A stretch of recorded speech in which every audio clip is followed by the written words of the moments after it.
आजकल गर्भावस्थामा सुगर बढ्ने समस्या निकै देखा पर्न थालेको छ। यो खास गरी पहिलेदेखि नै प्री डायबिटिज वा बोर्डरलाइन डायबिटिज भएका महिलाहरूमा बेसी देखा पर्छ।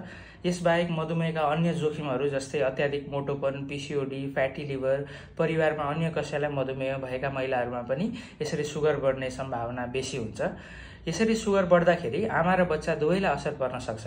बच्चाको तौल अत्याधिक बढेर अपरेसनद्वारा नै डेलिभरी गर्ने अवस्था आउन सक्छ। त्यसैगरी बच्चाको मुटु, श्वास प्रश्वास र अन्य अङ्गहरूमा पनि समस्या पर्न थाल्छ। आमालाई चाहिँ अत्याधिक ब्लड प्रेसर बढ्ने, इन्फेक्सन हुने समस्या देखा पर्न सक्छ।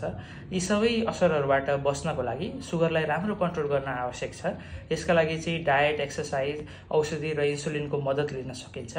गर्भवती नहुँदा प्रयोग गर्न मिल्ने मधुमेहका कतिपय औषधि र इन्सुलिनहरू गर्भवती हुँदा प्रयोग गर्न नमिल्ने हुन्छ। त्यही भएर डाक्टरको सल्लाह अनुसार नै गर्नु आवश्यक छ।